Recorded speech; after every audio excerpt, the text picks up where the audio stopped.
Hello, everyone, and welcome. It is I, the Eternal Makai, Master of Minds and of Men, and you are here with me for the aptly named Makai-World Reviews. This is episode number 69. Nice, of that illustrious program. This month we have been going on a vaguely Lovecraftian journey with our movies, thus far to very mixed results. And today we'll hopefully be in the positive part of that equation when we look at Starfish. Starfish, yeah, not a great name, but that means very little, so let's go ahead and get into it. Of course, before we begin, you know the routine. Please subscribe. My channel has grown, and you know what? It's all thanks to me. Maybe a little bit with you guys, too. But I'd love for you guys to help me continue to grow. I need your help out, so go ahead and click that button, and then I can continue. All right. Yeah, you did it, right? Good. Starfish, directed by A.T. White, who also wrote the film. He mostly done short films of varying quality. They all had an interesting eye to them. He did a Spider-Man one that I rather liked. It's hard to gauge from that as to the quality of a director or a writer, so I guess this, as his first real full-length movie, will give me an idea about the guy. He has another one coming out at some point called Quiet. I don't know when. Like I said, also written by him, starring. I usually have two people, but honestly, there is one character in this movie. Everyone else has maybe less than a minute of actual screen time in it. That is Virginia Gardner. He has had a fairly long career for a 27-year-old or thereabouts. Has been acting since she was about 5 or 6. She has had recurring role on The Goldbergs, which is a show I hate. Was in the reboot of Halloween, and The Runaways, among others. Don't have much to say about her. Not overly familiar with her. She's a pretty blonde girl, fairly generic look to her, but that's not indicative of anything. Just a statement on how she looks. Release date was May 28th, 2019. It came out the same week. General Commander. Terrible name. A Steven Seagal movie, and who would have guessed it? It's direct-to-video, about him being somewhere in Asia with what a garbage person with a garbage career. He's always the lesser of the action stars, and now he's well below that. And Always Be My Maybe, a rom-com with Randall Park and Ali Wong, both people I like. It was alright, yeah, fairly funny. Randall and Ali had a lot of chemistry, and it had Keanu Reeves in it. If you're looking for a good rom-com, this one's pretty good. So, to the plot, we meet Aubrey Parker, who is back in her small town where she's from to attend the funeral of a friend and ex-boyfriend, it seems. Well, there she learns that another one of her friends, Grace, was going to send her a letter. Grace had at some point died or also went missing. We'll get to that later.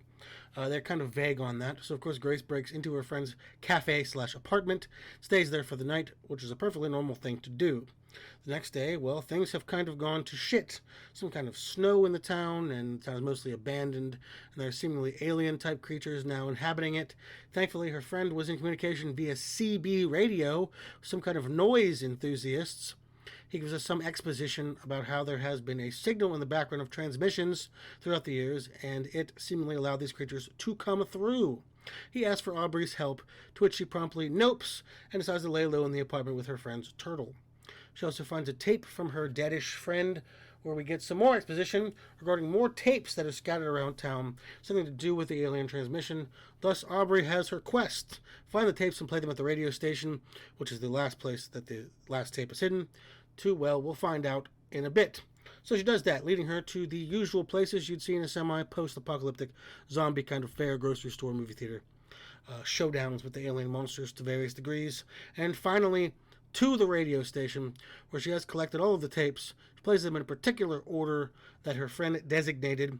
She's very proud of herself. She's then contacted via CB by some other people who tell her, you did a bad thing. Since you played the signal they sent us in its totality back to them, opening up more portals for them to come through. Aubrey, sort of totally sick of all this BS in the world, walks into one of these portals and recalls the important moments of her life with her dead friend or friends. First off, I want to say I loved this movie. Genuinely, I enjoyed the hell out of this movie. It was the best movie I watched this month.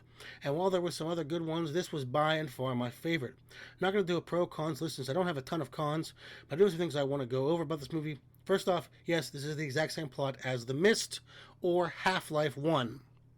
This was genuinely a beautiful film. The horror and action stuff is there, and it's fine. Dodgy CGI aside, which I sort of gloss over here because it's used rather sparingly, but it's the quiet, tender, soft moments that linger.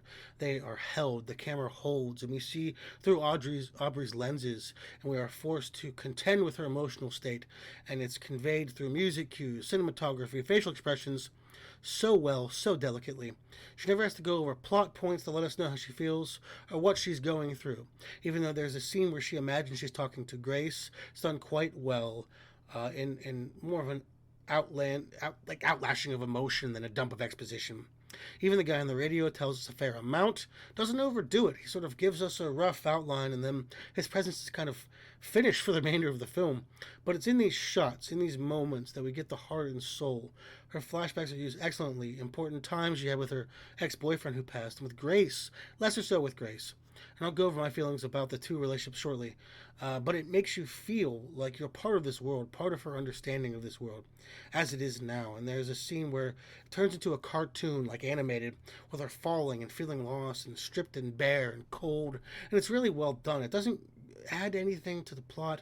It goes over stuff we already know, but it's nice. It's a change of things. She listens to these tapes and keeps having these weird flashes like the cartoon one, or the one where she holy mountains and sees she's in a movie. They are handled so well as these soft scenes and not presented as horror. Just odd. And that ties to my next point. The Lovecraftian influence, it's such, and I've probably went over this a number of times, such a misused, incorrectly used thing. A Lovecraftian movie doesn't need to be framed as some bland horror movie. That was the beauty of Lovecraft. He appreciated beautiful things. He loved the flowers and the countryside and Maine and talked about soft, gentle things. And it was this comparison to those beautiful things, the friendships, that the monstrosities of the universe and how they rejected and deformed all things that we thought were truly substantial in the world was reflected. That was the horror. That was the true horror of it all, showing the pure corruption of what we as humans found beautiful and honest. And this movie gets it, sort of. The monsters are framed barely. In fact, the second time she encounters one of it, becoming more humanoid and just dismisses her outright. It has become a parody of human life. The world around her has become lost in tragedy, and it's framed with that nature. This movie is how you do it, one aspect of the Lovecraftian type story, correctly.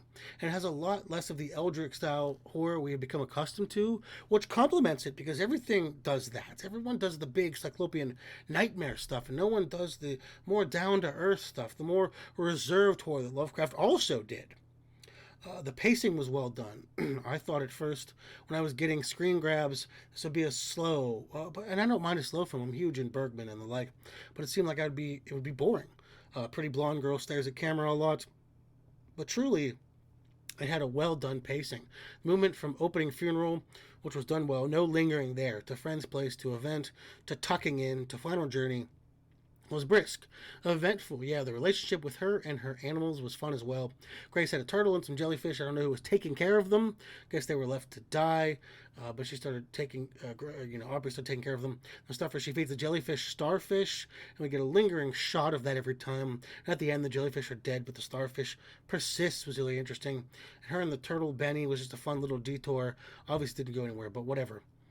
What year is it supposed to be set in? I pegged it for the 2000s due to the hipster rock music, but then it's all tape decks and whatnot. So 90s, but no one's clothes make any sense. I don't know. It's not a gripe. Even Grace's headstone that they show doesn't have years on it, so it's intentionally ambiguous. Like they sort of blur out with snow. But I don't mind. It was just something I was curious about. It's 2019 to 1994. Who knows? The tapes, which was originally my biggest gripe, was these tapes, and I still have a little one with them. Grace hid these tapes all over town in the stupidest places, like Gaffer taped them above some microwave ramen in the supermarket or under a chair in the movie theater. Does no one clean these places? Stock these shelves? It was really annoying when I was watching it, and that's how it was framed. It was too silly, too indie romance movie for me. I sort of rolled my eyes at the whole thing, but in the end, the transmission being sent and it caused more portals to open was really well done. It was executed superbly, and that's sort of, I give a free pass to the stupidity of the placement of these tapes. When they were genuinely useful in the climax. And then, yeah. My biggest gripe, however, was with the relationships in the films. And I know you say, oh, Tono, you praise the relationships for being an important central focus. I did, but that's not my problem. It's who they are. We have Aubrey, her relationship with Grace, as the central focus. Grace made the tapes, etc., at her house. But she thinks almost 100% about Greg who died, and whose funeral she went to at the beginning of the movie. Having both these people sorts of muddles the plot. Why not make them one character? Why not have Greg be the person that's central, since she did go to his funeral, and the reason he killed himself is because he found out about the signal. When did Grace even die? What happened to her? We never know. And it's not confusing, but it almost is. In that there are these two floating around as almost competing forces that don't add anything significantly important to the plot separately. Even at the end, she uses Grace's tapes to open the portal. When she walks into the portal, she thinks only about her moments with Greg. It's a little messy storytelling-wise. That's generally my biggest gripe. I don't really know where to go from that. Soundtrack, it grew on me. It's all hipster, lo-fi, ghost light, Jenna Fever, but I really enjoyed it, and it fits the pace, and the college rock of it lended to the ambiguity of the time frame. Sugar Rios is probably the most well-known, them and Charlie Rich. A very solid OST, gave a lot of texture to the film, and while I didn't love any song, it was a good experience, and it added to the film. Well, that was Starfish, my penultimate movie in the Lovecraft adjacent movie month I am doing here. What do you think of my review? Have you seen this? Do you like horror films that depart from the traditional values, or do you prefer the obligatory jump scare ones that are so rife today? Let me know down below. Also, don't forget to get in my Patreon and let me know what you want to review. Keep an absolute open mind. We'll do whatever crap you send my way. Just go to my Instagram under Demon Peaks. Check out my daily Twin Peaks memes. And look for my podcast, The Dark Peaks Podcast, on here on YouTube, where me and another guy talk about mostly smoking crack rock. Next week, the final week of Lovecraft adjacent month, where I look at Sacrifice. This has been the Tony Makai. Thank you very much, and goodbye.